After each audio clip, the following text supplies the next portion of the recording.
From this course, students underwent a comprehensive training program designed to develop the skills essential for special infantry operation missions. The training, which was conducted in the form of packages, as shown on the slide, covered a period of 3.5 months.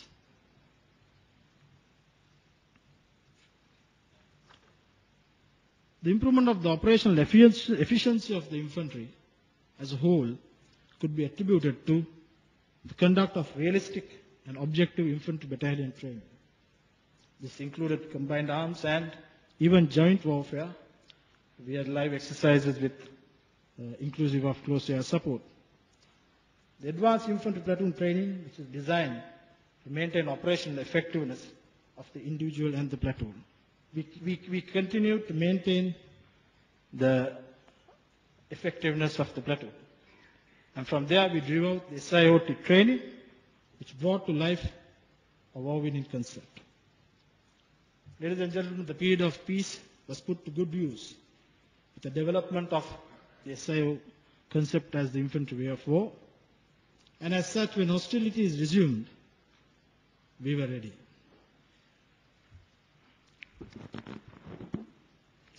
I will now take you to how we transformed and won. The true nature and transforming effect of the Special Infantry Operations teams on combat operations in general and the infantry in particular was felt in the campaign waged to eradicate terrorism in the jungles of the north and the east, and the battles for the control of the north. The transformation and success of the infantry in defeating the LTT through this concept could be expressed in 3 progressive stages: contest, impact, and its success. The contest was for the jungles. This is where they beat us before. The teams operating over wide fronts, infiltrating and striking the terrorists from the front and the rear. They provided quality actionable intelligence which enhanced the lethality of the security force firepower and facilitated decision making. This critical function made a significant difference in the contest for supremacy in the jungles of Vanni and Mullaitivu. I think you are familiar with these words now. Dominance was the bread and butter of these teams. They were purpose-built for dominance and was achieved by a 24-hour day and night operations. Supported by the infantry, these teams swarmed all over the jungles and the LTT, gradually gaining dominance.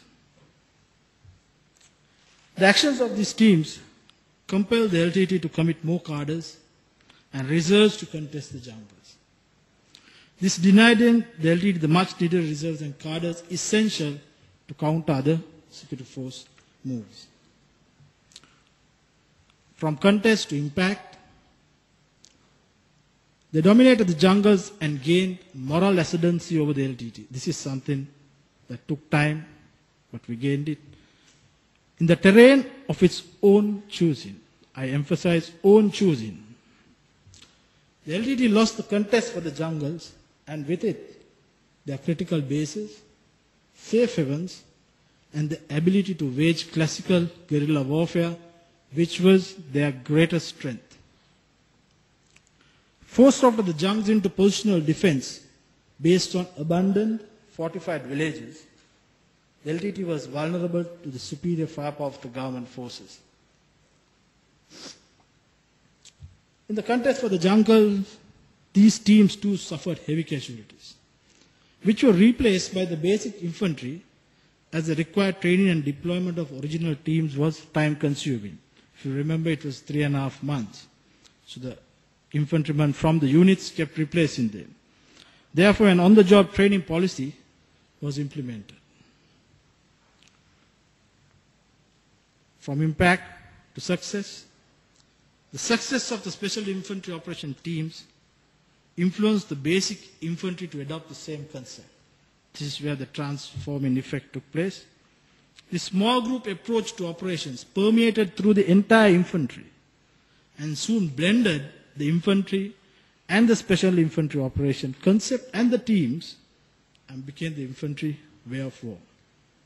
And as a result of that, the infantry adopting the SIOT concept resulted in the LTT being overwhelmed in an expanding torrent of small group operations, which they could match qualitatively or quantitatively. And with it, the LTT was defeated at their own game in their own background.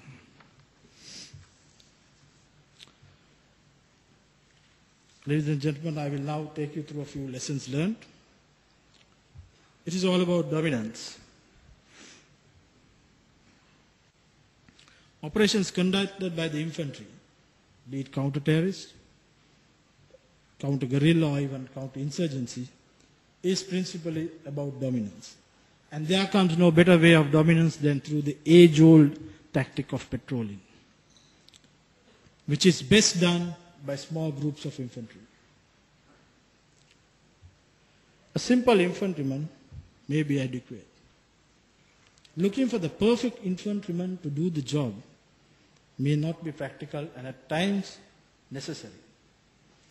A major proportion of the LTT cadres, with the exception of a few elite units, had very basic training and relied most of the time on familiarity of terrain and freedom of action rather than actual developed skills. And all that was required was shaping the infantry with a few extras and the confidence to operate in small units. Quantity matters. Yes, it does. Swarms of infantry small groups dominating the jungle could not be matched by the LTT, resulting in them being overwhelmed. Mass formation times of attack on strong points in jungles invariably resulted in heavy casualties and on most occasions failure to retain those captured objectives. The battle-tested doctrine, this concept served as an engine to inspire the infantry who gradually embraced the concept, resulting in the adoption of a battle-tested doctrine without the usual formalities associated with developing them, which you and I know is time-consuming, but here, on the way, we had it embedded in our infantry and accepted as a doctrine. Precision in civilian environments. The infantry small group operations were slow and lacked momentum in a conventional sense, as it involved systematic degradation and dominance. But it was effective and achieved fair amount of precision. A big difference from Elam 3 to this, which was important in a civilian heavy environment. Decentralized command was pushed to its limits. Lack of adequate communications to meet the demand of so many teams was a challenge that was persistent and at times could not be met. Some teams were compelled, some teams without communications were compelled to be utilized on missions reduced in time and space. Lack of adequate communications also created the problem of situational awareness and at times resulted in fratricide. We had a few cases of fratricide too. The Claymore mine was the preferred choice of weapon of choice, which was used with deadly effect by both the LTT and the security forces. Innovative methods of employing this weapon was developed by the infantry with advice from the field engineers and the special operations forces who had mastered its use. Training and fighting concurrently. Halfway through the campaign, the special infantry operations teams had suffered almost 50% casualties. But the lesser trained infantrymen replaced them and took up the missions whilst training and fighting. This was the implementation of the on-the-job training policy. The village youth may be the answer. The recruit from the village is more than a match to a guerrilla, terrorist or insurgent. If trained systematically, whilst retaining the natural attributes he inherits from his environment. So we found that we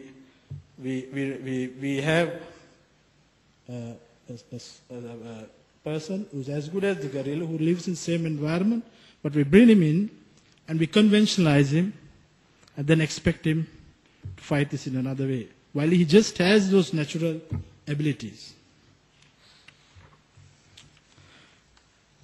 To conclude, ladies and gentlemen, the defeat of the LTT is attributed to a myriad of strategic, operational, and tactical successes.